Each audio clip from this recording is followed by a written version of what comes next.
আসসালামু আলাইকুম রহমতুল্লাহ বারাকাত। Uses to be verb rewrite. রিরাইটতে বুঝতে আমরা বুঝি যে পুনরায় লেখা। তো যেহেতু to be verb am is are, আমরা দেখবো আসলে কি এম ইজার দরকার হয় কি না।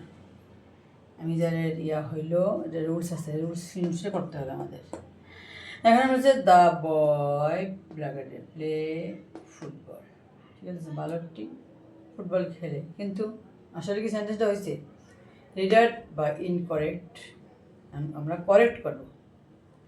পুনরায় লিখবো কি কারেক্ট করে, এখানে ইনকারেক্ট দেওয়া আছে, তার মানে কি আমরা জানি দি বয়, এটি থার্ড পার্সন, আমি কি রাখবো দি বয়,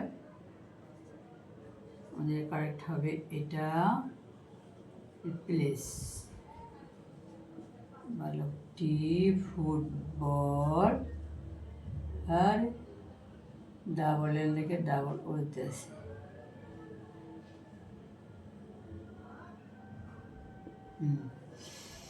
এখানে দেওয়া আছে the sun rise in the east, এখানে থার্ড পার্সন, বাট এখানে আরেকটা কথা আছে, এখানে ইউনিভার্সিটি ট্যুর, এটা যতই যা হোক এটা কখনই পাস্ট টেন্স হবে না, এটা হবে থার্ড মানে প্রেজেন্ট টেন্সে হবে।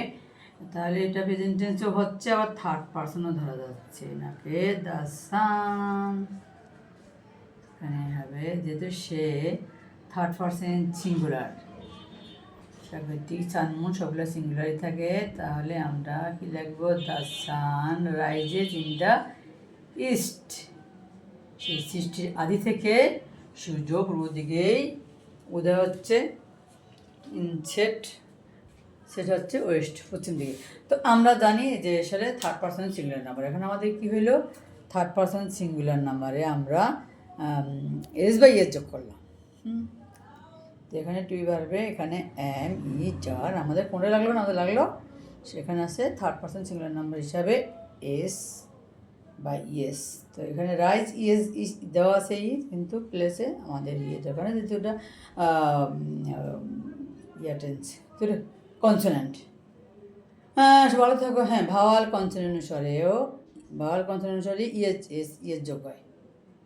ইউ আন্ডারস্ট্যান্ড, যেখানে যেহেতু রাইজের এখানে ভাওয়াল আছে ই, আমরা একটা এস যোগ করলে হয়ে গেল। আল্লাহ হাফিজ।